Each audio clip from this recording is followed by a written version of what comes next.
अस्सलाम वालेकुम ninth class. कैसे हैं आप सब स्टूडेंट। नाइन्थ क्लास आज हम पेज नंबर 12 की थ्योरी में जो है वो डिस्कस करेंगे। इसके साथ साथ उससे रिलेटेड जो क्वेश्चन 1.2 एक्सरसाइज में है उसको रीड करेंगे। चलिए अब स्टार्ट करते हैं। बिस्मिल्लाहिर्रहमानिर्रहीम सल्लल्लाहु अला हबीबिही मुहम्मदिन व अला आलिहि व अस्हाबिही वसल्लम। स्टूडेंट्स आज हम पेज नंबर 12 में टॉपिक है सर्ट एंड देयर एप्लीकेशन, इसको डिस्कस करेंगे। सर्ट क्या है, सबसे पहले सर्ट की डेफिनेशंस को समझेंगे। सर्ट क्या है, इसके बाद उसकी एप्लीकेशंस को रीड करेंगे। सर्ट क्या है, उसने डेफिनेशन दी है an irrational radical, an irrational radical with rational radicand is called a surd. An irrational radical with rational radicand. अब रेडिकल क्या होता है ये आपको बताया गया है लास्ट वीडियोस में। इस साइन को रेडिकल साइन कहते हैं। ये साइन रेडिकल है। उसने कहा है इसकी वैल्यू क्या होती है, 1/2 इसकी वैल्यू होती है। लेकिन अगर यहाँ पे इसको क्या कहते हैं, एन को इंडेक्स ऑफ अ रेडिकल कहते हैं। यहाँ पे जो होगा एन वही रेडिकल की वैल्यू बन जाएगी। अगर एन कुछ भी नहीं है तो फिर रेडिकल की वैल्यू 1/2 है।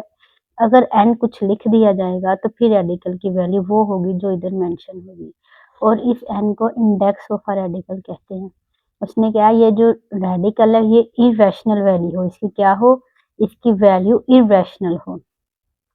अब ये 2 क्या है, 2 एक रैशनल नंबर है, रैशनल नंबर है और इसकी वैल्यू इरेशनल हो, और इसको क्या कहते हैं, रेडिकेंड। अब ये जो अंदर ये होगा ये रैशनल होना चाहिए और ये इरेशनल होना चाहिए।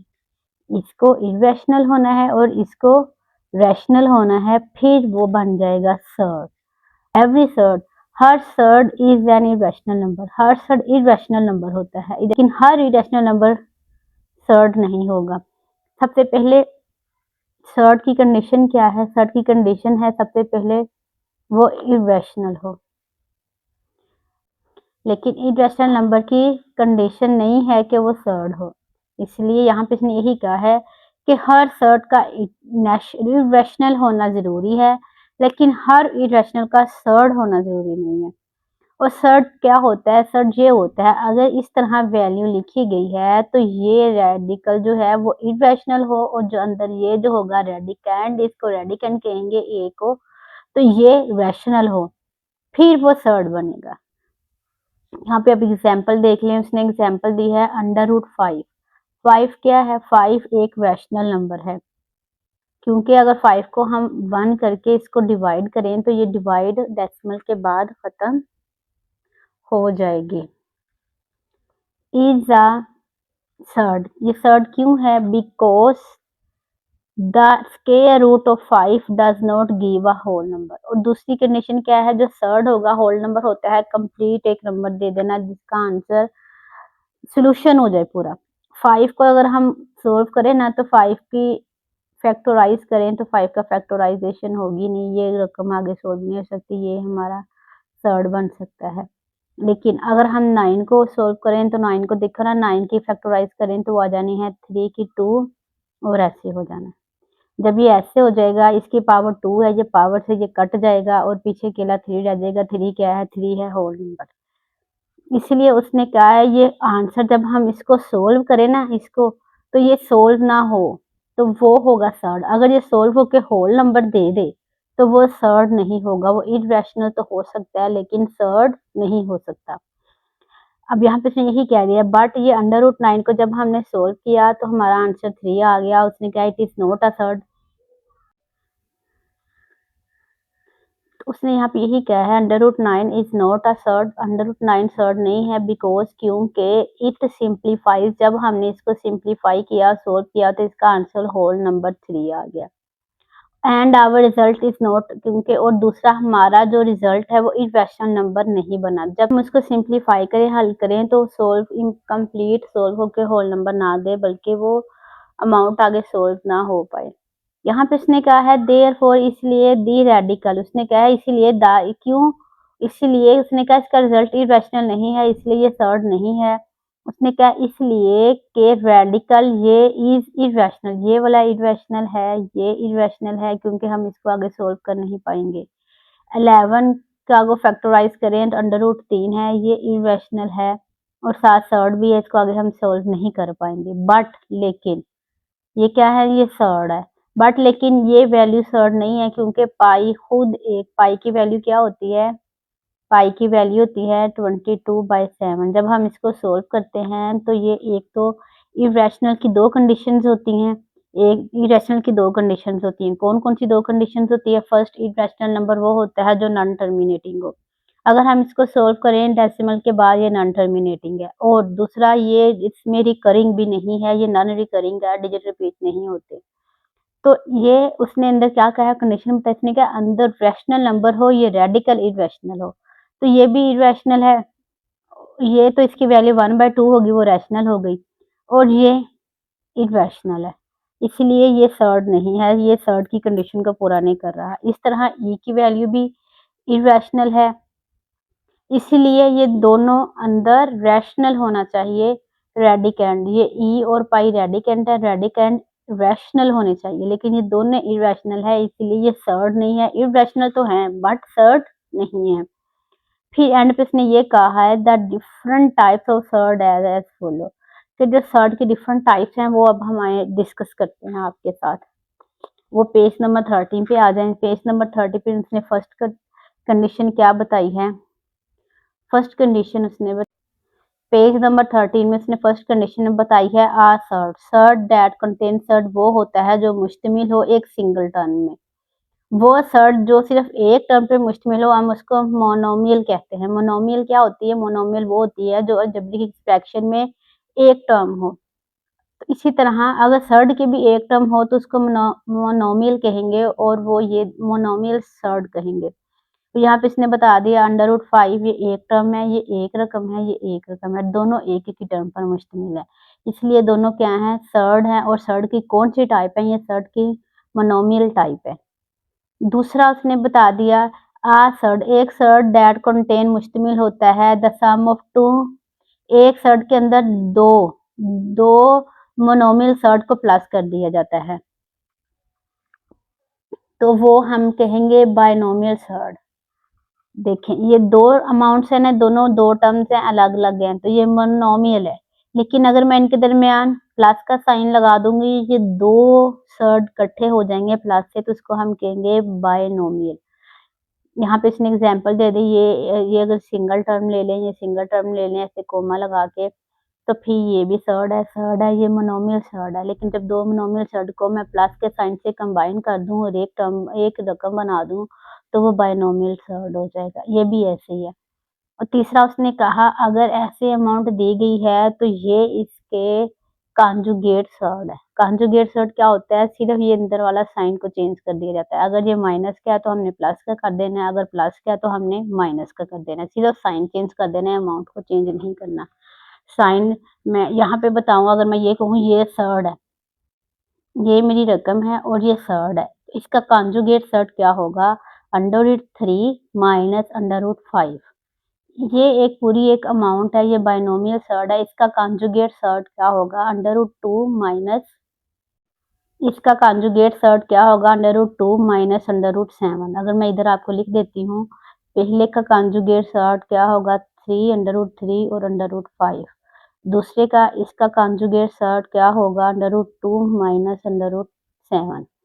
और ये मोनोमियल टर्म से 1 है, इसके अंदर प्लस माइनस का साइन नहीं है, इसीलिए इसका हम कॉन्जुगेट सर्ड नहीं बना सकते, इसका कॉन्जुगेट सर्ड नहीं बना सकते, इसका बना सकते हैं, वो बता दी है। और तीसरी तीन टाइप्स उसने बताई है। पहला क्या है? मोनोमियल सर्ड कौन सा होता है? जो एक ही टर्म्स हो। दूसरी टाइम ये बताई है बायनोमियल सर्ड कौन सा होता है? जिसमें दो मोनोमियल को इकट्ठा कर दिया जाए प्लस के साइन से, वो बायनोमियल सर्ड बन जाएगा। तीसरा उसने कहा कॉन्जुगेट सर्ड क्या होता है? कॉन्जुगेट सर्ड वो होते हैं जो अमाउंट दी गई है उसके साइन को चेंज कर दे, अगर प्लस का साइन है तो माइनस का कर दें, अगर माइनस का साइन है तो प्लस का कर दें, तो वो कॉन्जुगेट सर्ड बन जाता है। ये क्वेश्चन रिमेंबर है, क्या उन्होंने कहा? रिमेंबर उन्होंने कहा है, ये बात याद रखनी है आपने कि हर सर्ड, एवरी सर्ड, हर सर्ड इज एन एक इरेशनल नंबर होता है। जब सर्ड बनाएंगे तो सर्ड की कंडीशन क्या है, पहले वो इरेशनल नंबर होना चाहिए, फिर वो हम उसको सोल्व करके देखेंगे वो सर्ड बन रहा है कि नहीं। पहले वो इरेशनल नंबर होगा, फिर उसकी हम कंडीशन देखेंगे कि जब वो इरेशनल नंबर है तो उसके अंदर बाहर वाला जो रेडिकल है उसकी वैल्यू इरेशनल है कि इरेशनल है, उसके बाद फिर हम उसको देखेंगे। अगर मैं यहाँ पे दूं ये √5, ठीक है। अब ये अगर मैं इसको सोल्व करूं तो क्योंकि इसकी फैक्टराइजेशन नहीं हो सकती, इसकी पावर 2 3 4 में ये पूरा पूरा फैक्टराइज होकर कट नहीं सकता, तो ये इरेशनल नंबर है। थर्ड की कंडीशन क्या है, ये रेडिकल इरेशनल हो और अंदर रैशनल हो, तो वो क्या हो जाएगा, थर्ड बन जाएगा। लेकिन हर जरूरी है थर्ड के लिए इरेशनल फर्स्ट पहले हमने देखना है वो इरेशनल बन रहा है कि नहीं। अगर वो इरेशनल बन रहा है तो फिर हमने देखना है वो थर्ड है कि नहीं। इरेशनल होगा तो थर्ड का आंसर यस और नो में होगा, अगर इरेशनल नहीं है तो हमारा वो थर्ड किसी सूरत में भी नहीं है। लेकिन इरेशनल के लिए ये कंडीशन नहीं है कि वो थर्ड है कि नहीं है। इरेशनल के लिए ये कंडीशन हरगिज नहीं है कि वो थर्ड है कि नहीं, बस हमने ये देखना है। इरेशनल दो टाइप्स के होते हैं, एक तो नॉन टर्मिनेटिंग होता है और दूसरा नॉन रिकरिंग होगा, दूसरा नॉन रिकरिंग होगा। ये दो टाइप्स होंगे। इरेशनल के लिए इन दो कंडीशंस का पूरा होना जरूरी है और थर्ड के लिए इरेशनल होना जरूरी है। इरेशनल होगा तो वो थर्ड होगा, अगर वो इरेशनल नहीं है तो थर्ड नहीं हो सकता। और इसके लिए थर्ड होना जरूरी नहीं है, उसके लिए ये दो कंडीशन पूरी होना जरूरी है इरेशनल के लिए। इसलिए उन्होंने कहा ऐसे अंडर रूट और अंदर पाई का साइन दे दिया, बाई पाई का साइन दिया, पाई की वैल्यू क्या होती है 22/7। और उन्होंने ये कहा है थर्ड की कंडीशन ये है कि ये इरेशनल हो और अंदर ये जो रेडिकेंड होता है वो रैशनल हो और ये इरेशनल हो।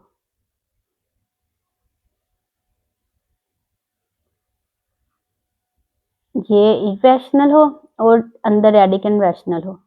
लेकिन जब हम ये देखें तो ये अंदर इरेशनल रकम है, 22/7 इरेशनल होता है, तो ये हमारी थर्ड की कंडीशन को कंप्लीट कर ही नहीं पा रहा क्योंकि अंदर तो रैशनल होना चाहिए, इसलिए ये थर्ड इरेशनल वैल्यू तो है ये वाली, पर ये थर्ड नहीं है। तो उन्होंने कहा है रिमेंबर, ये बात याद रखें, the product of two conjugate surd, कि दो प्रोडक्ट ले लो, दो, एक कॉन्जुगेट थर्ड और थर्ड हो एक, तो वो हमेशा रैशनल नंबर आता है। ये स्टूडेंट्स मैंने थर्ड लिख लिया और इसका मैं इधर कॉन्जुगेट बनाने लगी हूँ, √5 माइनस √3। क्यों, क्योंकि थर्ड का कॉन्जुगेट सिर्फ साइन चेंज होता है, ठीक है। ये कॉन्जुगेट है और ये थर्ड है और ये इसका कॉन्जुगेट है। यहाँ पे इसने यही कहा है कि product of two conjugate surd, दो कॉन्जुगेट थर्ड्स को जब प्रोडक्ट करें तो रैशनल नंबर होगा। ये इसका कॉन्जुगेट है और ये इसका कॉन्जुगेट है, दोनों एक दूसरे के कॉन्जुगेट ही हैं। अगर मैं इसको सोल्व करूं तो बच्चों इसको जब सोल्व करेंगे तो तकरीबन ये फॉर्मूला अप्लाई हो जाएगा, a प्लस बी और a माइनस बी, ये किसके इज इक्वल होता है, ये पूरा इज इक्वल होता है a का स्क्वायर माइनस b का स्क्वायर। तो ये इस तरह लिखा हुआ है, ब्रेक किया हुआ है, तो मैं अगर इसको क्लोज इस फॉर्मूले में कर दूं इन दोनों को तो मेरा आंसर आ जाएगा। पहला मेरी a की वैल्यू क्या है, a plus B, a minus B. a की वैल्यू क्या है, √5 का स्क्वायर, वो मैंने a की वैल्यू इसका स्क्वायर ले लिया, माइनस का साइन, आगे b का स्क्वायर है तो b की वैल्यू मेरी ये √3 है, मैंने इसका स्क्वायर ले लिया। मैंने इस चीज को इस चीज में क्लोज कर दिया। अब देखें इसकी वैल्यू क्या है, 2 होती, 1/2 होती वैल्यू, ये 2 इससे कट गया, ये भी 2 कट गया, पीछे मेरे पास अमाउंट रह गई 5 माइनस 3। जब मैंने इसे निकाला तो वो 2 आ गया, 2 मेरा क्या होल नंबर है और ये मेरा रैशनल नंबर भी है, और ये मेरा रैशनल नंबर भी है।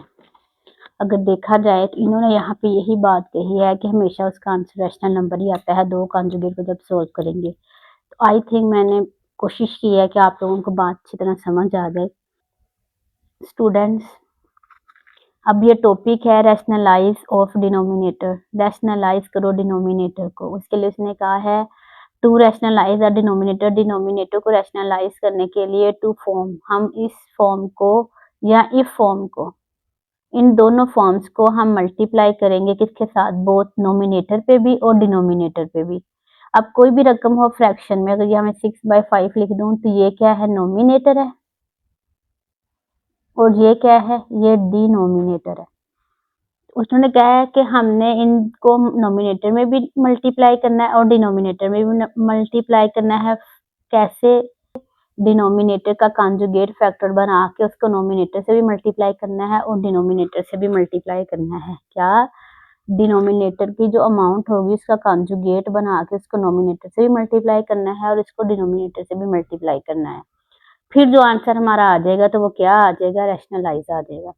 उसने कहा रैशनलाइज द डिनोमिनेटर। डिनोमिनेटर को रैशनलाइज करने के लिए 2 क्वेश्चंस दे दिए हैं। फर्स्ट है 3 डिवाइडेड बाय √5 प्लस √2। इसको हमने लिखा रकम को ऐसे ही, इज इक्वल टू रकम। अब यहाँ पे इसने क्या कहा था कि डिनोमिनेटर का कंजुगेट बनाना है। डिनोमिनेटर का कंजुगेट क्या होगा, अगर इसे माइनस में कन्वर्ट कर दे तो कंजुगेट बन जाना है। फिर इसने कहा इसको नोमिनेटर से भी मल्टीप्लाई करना है और डिनोमिनेटर से भी मल्टीप्लाई करना है, इसलिए हमने मल्टीप्लाई का लिख के साइन नोमिनेटर से भी मल्टीप्लाई किया और डिनोमिनेटर से भी मल्टीप्लाई किया। इसको आप बात को इस तरह भी तरीके से समझ सकते हो कि जब हम ऐसे फ्रैक्शन हो तो हमने इसको नीचे से डिनोमिनेटर खत्म करना हो, जो हमने एक्स्ट्रा रूल खत्म, डिनोमिनेटर को रैशनलाइज करना है। डिनोमिनेटर को रैशनलाइज करने के लिए हमें इसका कंजुगेट इसके साथ मल्टीप्लाई करेंगे तो हमारी अमाउंट होल नंबर बनेगी और रैशनलाइज हो जाएगा। इसके लिए क्या करना पड़ेगा, इस अमाउंट को इससे कंजुगेट से मल्टीप्लाई करना पड़ेगा। ऐसे ही ना, इसके अमाउंट को हमने इसके कंजुगेट से मल्टीप्लाई किया। ये क्या किया, हमने एक्स्ट्रा वर्क किया।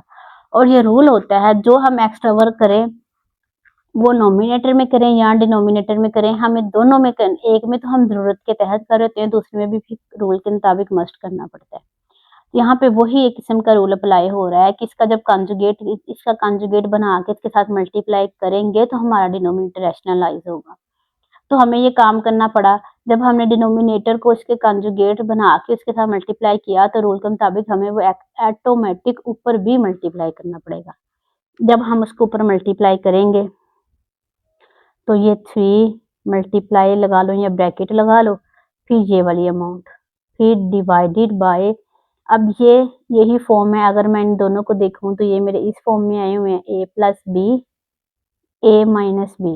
ये एक फॉर्मूला है, अगर मैं इसको क्लोज कर दूं तो वो आ जाना है a की 2 माइनस b की 2।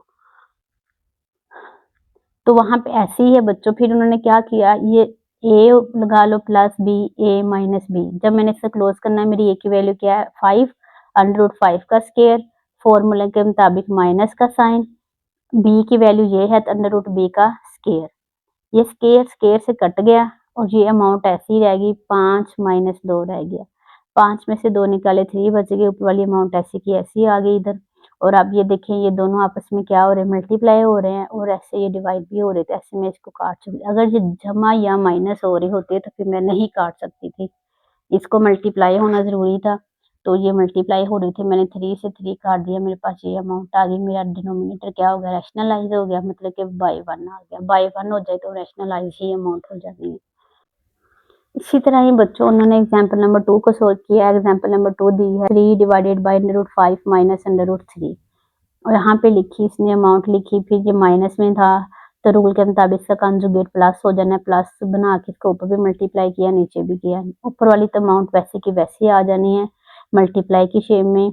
नीचे ये फॉर्मूला लग जाना है, a का स्केयर माइनस b का square is equal to a minus B और a प्लस बी। तो मैंने जब नीचे वाली अमाउंट को इसमें क्लोज कर दिया तो ये कट गए आपस में, ऊपर वाली अमाउंट वैसे ही आ गई, 5 3 2, 5 में से 2 निकाले ये आ गए। अब ये देखें, ये आपस में नहीं कट रही, ये तो किसी टेबल पे कट जाते होते तो हमारा अमाउंट यही रह जाती, ये नहीं कट रहे, तो ये हमारा आंसर है। लेकिन 2 क्या है हमारा, 2 हमारी एक रैशनल रकम है। इस एक्सरसाइज की थ्योरीज कंप्लीट हो चुकी है। अब हम इसकी एक्सरसाइज 1.2 पे चलते हैं। एक्सरसाइज 1.2 क्वेश्चन नंबर 1 है रैशनलाइज द डिनोमिनेटर। डिनोमिनेटर को रैशनलाइज करें। बिस्मिल्लाहिर्रहमानिर्रहीम। स्टूडेंट्स, क्वेश्चन नंबर 1 है एक्सरसाइज 1.2 का rationalise the denominator. Option number 1 है इसका 13 डिवाइडेड बाय 4 प्लस √3। हमने क्या करना है, हमने सबसे पहले डिनोमिनेटर का कंजुगेट बनाना है। हम लिखेंगे 13 divided by 4 plus √3 multiply by, इसके कंजुगेट के नोमिनेटर पे भी मल्टीप्लाई करना है, डिनोमिनेटर पे भी मल्टीप्लाई करना है। इसका कंजुगेट क्या है, 4 माइनस √3 डिवाइडेड बाय 4 माइनस √3। अब ये दोनों आपस में मल्टीप्लाई हो रहे हैं, हमने इसको ऐसे लिख दिया 3 ब्रैकेट लगा ले, मल्टीप्लाई की ही बात होती है, √3 डिवाइडेड बाय, बच्चों ये लिखा हुआ है फॉर्मूला, स्टूडेंट्स ये लिखा हुआ है फॉर्मूला, a प्लस बी और a माइनस बी आपस में जब मल्टीप्लाई हो रहा हो तो ये इज इक्वल होता है a का स्क्वायर माइनस b का स्क्वायर। अब इस फॉर्म में ये लिखा हुआ है, अब हमने इसको इस फॉर्म में कन्वर्ट करना है। तो मैं, ये हमारी a की वैल्यू है, ये हमारी b की वैल्यू है, तो मैं फिर अब इसको ऐसे ही करूँगी, 4 का स्क्वायर फॉर्मूले का माइनस और b की मेरी अमाउंट है इसका √3 का स्क्वायर। नेक्स्ट स्टेप है, ये अमाउंट वैसे की वैसे ही आ जाएगी, डिवाइडेड बाय 4 को जब 2 टाइम्स मल्टीप्लाई करेंगे तो 4 4 द 16 माइनस ये 2 इससे कट जाएगा क्योंकि इसकी वैल्यू क्या होती है, स्क्वायर की वैल्यू होती है 1/2, स्क्वायर रूट की वैल्यू क्या होती है 1/2। अब ये √3 है और बाहर स्क्वायर है, तो अगर मैं 2 को इसके साथ मल्टीप्लाई करूंगी तो ये आपस में कट जाएगा, तो मेरे पास अकेला 3 रह जाएगा, तो उसको हम ऐसे भी काट सकते हैं। हमने इसको ऐसे काट दिया, अकेला 3 रह गया। नेक्स्ट स्टेप है स्टूडेंट्स, 13 4 माइनस √3 डिवाइडेड बाय 16 में से 3 लेस किए तो कितने बच गए, 13 बच गए। अब स्टूडेंट्स अगर देखा जाए तो ये आपस में मल्टीप्लाई हो रहे हैं और ऐसे ये कट भी रहे हैं। मैंने 13 को 13 से काट दिया, मेरे पास क्या रह गया, मेरे पास वैल्यू रहेगी 4 माइनस √3। अब क्या हुआ, ये मेरा फाइनल आंसर हो गया क्योंकि इसका डिनोमिनेटर रैशनलाइज हो चुका है। बिस्मिल्लाहिर्रहमानिर्रहीम। स्टूडेंट्स, ये क्वेश्चन नंबर 1 का पार्ट नंबर 2 है। रूल्स के मुताबिक हम क्या करेंगे,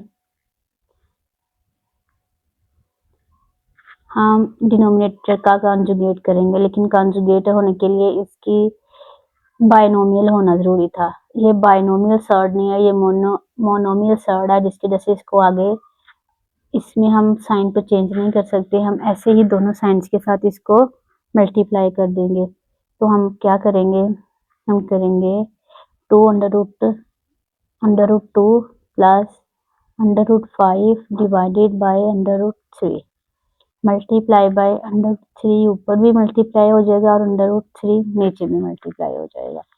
नेक्स्ट क्या होगा, नेक्स्ट हो जाएगा √2 प्लस √5 और ये √3, ये दोनों आपस में क्या हो रहे हैं, मल्टीप्लाई हो रहे हैं, और ये 2 टाइम्स है, हम लिख देंगे √3 2 टाइम्स। इसको हम अब ऐसे भी कर सकते हैं, अगर आपको हो √3 मल्टीप्लाई बाय √3, तो हम इसको अब 2 दफ़ा लिख सकते हैं कि √3 2 टाइम्स है, तो हमने ऐसे ही किया क्योंकि अगर बेस सेम हो तो पावर आपस में प्लस हो जाती है। ये बेस सेम है और मल्टीप्लाई हो रहे हैं आपस में, जब पावर प्लस हुई तो 1 और ये 1 2 हो गया, इसलिए हमने √3 लिख के बेस को एक दफ़ा लिखा और ऊपर ये 2 लिख दिया कि √3 क्या है, तो 2 टाइम्स है अगर ये आपस में मल्टीप्लाई हो रहे हैं। तो वही हमने इधर डायरेक्ट सोल्यूशन कर लिया। इसके बाद नेक्स्ट है √3 को जब 2 से मल्टीप्लाई किया तो हम इसको ऐसे इकट्ठा करके भी लिख सकते हैं, प्लस √5 मल्टीप्लाई बाय 3। इन दोनों को भी ऐसे इकट्ठा लिख सकते हैं। ये आपस में कट गए क्योंकि इसकी वैल्यू क्या होती है √3, क्योंकि √3 का स्क्वायर ये किसके इक्वल होता है √3। इसकी वैल्यू बाहर अभी कुछ नहीं है, अगर यहाँ कुछ होता तो इसकी वैल्यू वो होती। सिंपल अंडर रूट है, इसकी वैल्यू 1/2 है। अब ये दोनों आपस में मल्टीप्लाई हो रहे हैं तो ये ऐसे आपस में कट गए और अकेला 3 रह गया, इसलिए मैंने इसको ऐसे काट दिया और 3 लिख दिया। अब ये 2 3 दा 6 √6 प्लस √15 डिवाइडेड बाय 3। अब ये देखें इनमें कोई चीज कॉमन नहीं आ रही क्योंकि प्लस और माइनस के साइन में हम कॉमन से लेते थे। अब दोनों में कोई चीज कॉमन नहीं आ रही और नीचे ये किसी तरीके से सोल्व कट भी नहीं रहा, तो यही हमारा फाइनल आंसर हो जाना है। हम जितना इसको सिंप्लीफाई कर सकते हैं हमने कर लिया। बिस्मिल्लाहिर्रहमानिर्रहीम स्टूडेंट्स, क्वेश्चन नंबर 1 का पार्ट नंबर 3 की तरफ चलते हैं। पार्ट नंबर 3 क्या कह रहा है हमें? पार्ट नंबर 3 कह रहा है √2 - 1 under root divided by √5। Rules के मुताबिक हम दोनों को नोमिनेटर के साथ और डिनोमिनेटर के साथ अपने डिनोमिनेटर को मल्टीप्लाई करेंगे। √2 - 1 √5 √5 के साथ इधर भी मल्टीप्लाई करेंगे और √5 के साथ इधर भी मल्टीप्लाई करेंगे। अब ये दोनों आपस में क्या हो रहे हैं मल्टीप्लाई हो रहे हैं। इनको अब हम इसी शेप में लिख देंगे √5 √2 - 1 डिवाइडेड बाय नीचे क्या है √5 मल्टीप्लाई बाय √5। ऐसे भी स्टेप्स कर सकते हैं। √5 ये दोनों आपस में क्या हो रहे हैं मल्टीप्लाई हो रहे हैं। 5 मल्टीप्लाई बाय 2 माइनस √5 और बाहर क्या है 1। अब ये बेस सेम है, पावर दोनों की 1 है, तो हम क्या करेंगे √5 की 2 बेस एक दफा लिखिए, दोनों 1 1 1 + 1 = 2 √10 माइनस अब ये 5 के साथ जो मल्टीप्लाई होगा तो हमारा √5 ही आ जाएगा डिवाइडेड बाय ये आपस में कट गया और अकेला क्या रह गया √5 और ये ही हमारा फाइनल आंसर है। इसके आगे रैशनलाइज डिनोमिनेटर हो चुका है। बिस्मिल्लाहिर्रहमानिर्रहीम स्टूडेंट्स, पार्ट नंबर 4 है 6 - 4 √2 डिवाइडेड बाय 6 + 4 √2। सबसे पहले हम क्या करेंगे, हम इनके डिनोमिनेटर्स को कॉन्जुगेट में बदल के उसको नोमिनेटर और डिनोमिनेटर दोनों के साथ मल्टीप्लाई करेंगे। तो 6 - 4 √2 नोमिनेटर वैसे का वैसे आ गया डिवाइडेड बाय 6 + 4 √2। अब नीचे 4 है प्लस, यहाँ इन दोनों के दरमियान प्लस का साइन है, तो इसका मतलब क्या होगा हम इसका जब कॉन्जुगेट बनाएंगे तो वो हो जाना है माइनस। हमने माइनस के साइन के साथ दोनों को आपस में मल्टीप्लाई कर देना है। अब नेक्स्ट स्टेप है, ये दोनों आपस में क्या हो रहे हैं मल्टीप्लाई हो रहे हैं। 6 - 4 √2 6 - 4 √2 डिवाइडेड बाय, अब स्टूडेंट्स ये देखेंगे प्लस में है ये माइनस में है, तो यहाँ हमारा कौन सा फॉर्मूला फिट हो जाना है, हमारा फॉर्मूला फिट हो जाना है a + b और a - b किसके इक्वल होगा a की 2 - b की 2। तो हमने इसको इसमें कन्वर्ट कर देना है। और आप ये सोच रहे होंगे कि ऊपर क्यों नहीं कन्वर्ट किया गया, ऊपर इसलिए नहीं स्टूडेंट्स कन्वर्ट किया गया को एक दफ़ा प्लस में साइन हो और एक दफ़ा माइनस में साइन हो। ये दोनों माइनस के हैं इसलिए हम इसको फॉर्मूले में क्लोज नहीं कर सकते, नीचे वाली अमाउंट को क्लोज कर सकते हैं, इसलिए हमने नीचे वाली अमाउंट को क्लोज कर दिया।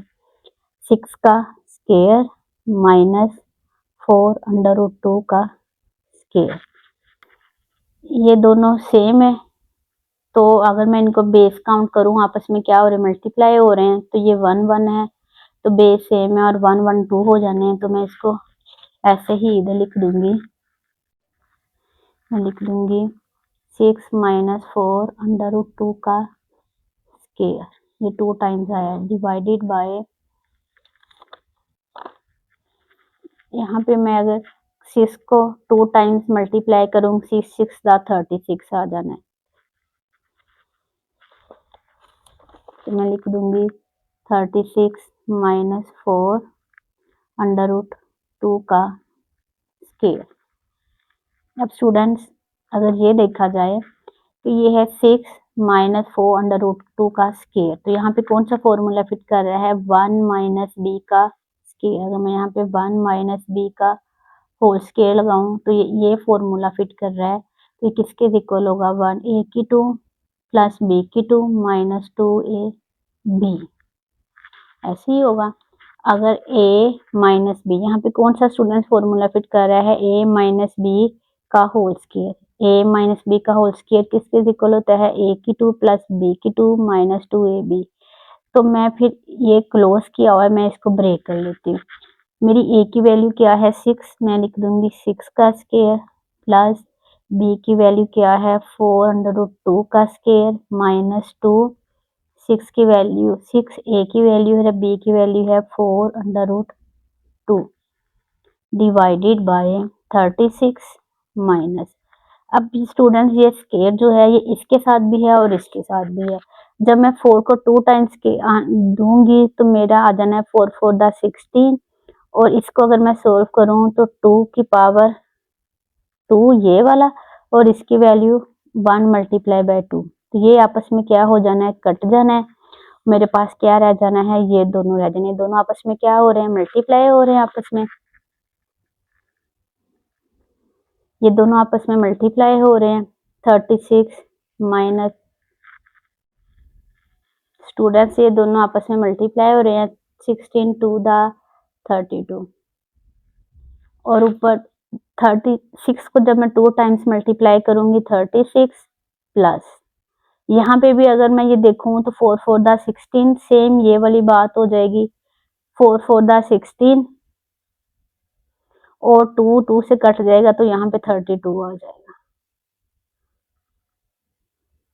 और माइनस, अब ये देखें ये सारे अंडर रूट से बाहर है, ये तीनों मल्टीप्लाई हो रहे हैं, मैं इनको इकट्ठा मल्टीप्लाई कर दूंगी। जब मैं इनको इकट्ठा मल्टीप्लाई करूंगी तो मेरा आंसर क्या आ जाएगा, मेरा आंसर आ जाएगा 2 6 दा 12 12 4 दा 48 48 under root 2।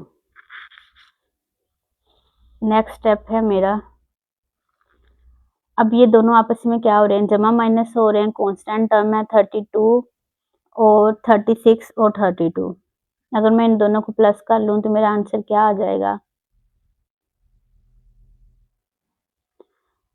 68 minus 48 under root 2 divided by 36 में से 32 निकालें बच गए 4।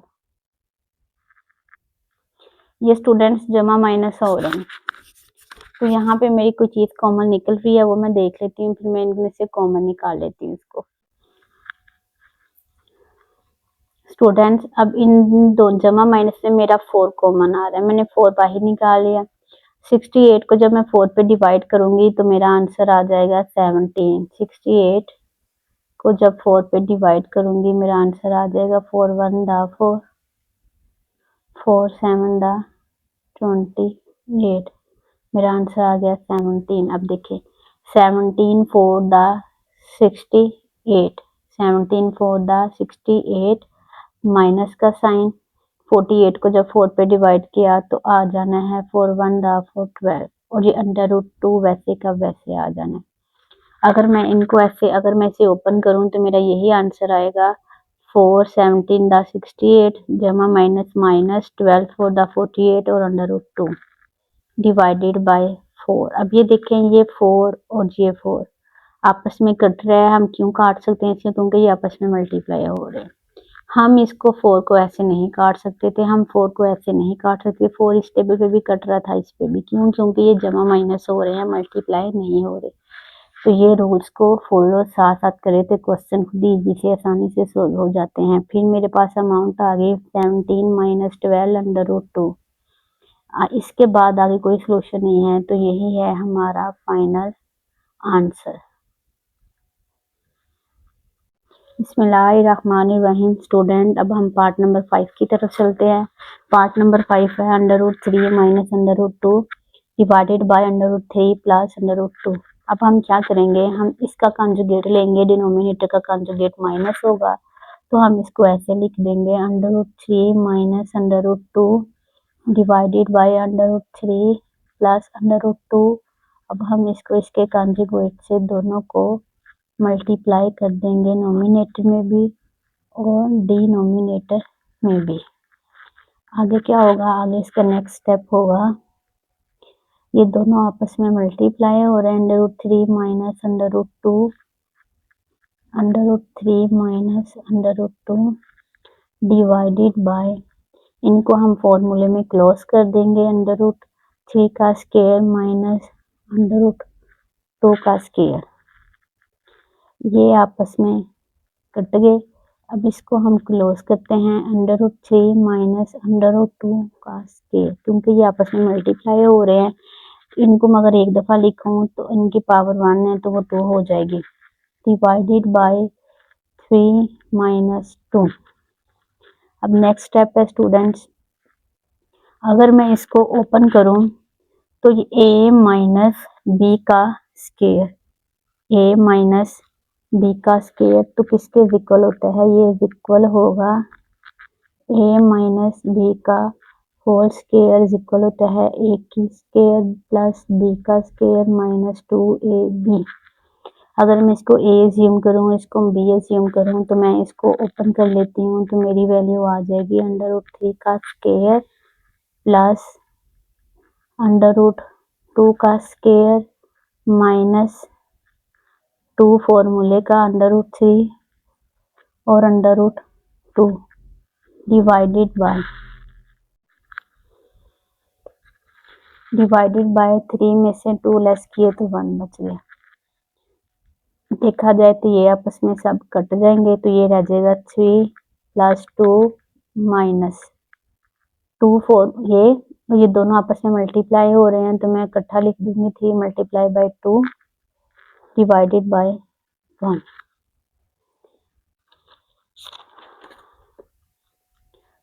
3 प्लस 2 माइनस 2 √6 डिवाइडेड बाय 1।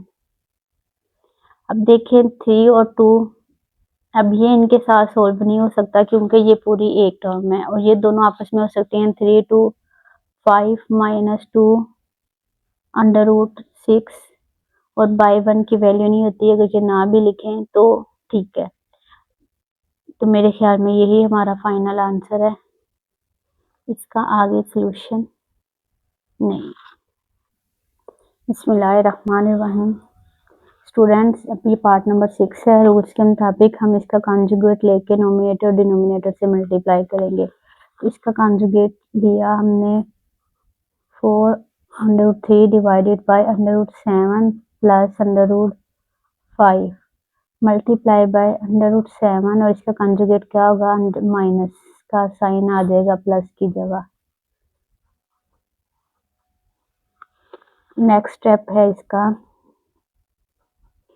ये दोनों आपस में क्या हो रहे हैं, मल्टीप्लाई हो रहे हैं, 4√3 √7 माइनस √5 ब्रैकेट बंद डिवाइडेड बाय √7 का स्क्वायर जमा माइनस माइनस √5 का स्क्वायर, ये आपस में स्क्वायर्स कट गए और ऊपर ये मल्टीप्लाई हो रहे हैं, 4√3 और √7 आपस में क्या हो रहा है, मल्टीप्लाई हो रहा है, माइनस 4√3 और √5 डिवाइडेड बाय 7 माइनस 5।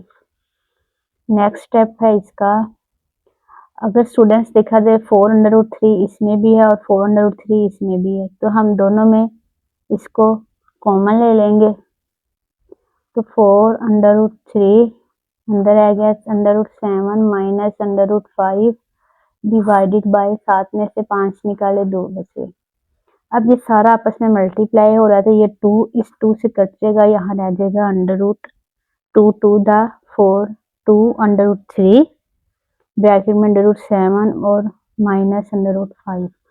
अब हमारे पास रकम क्या बच गई, हमारे पास रकम बच गई 2 अंडर रूट 3 ब्रैकेट में under root 7 minus under root 5।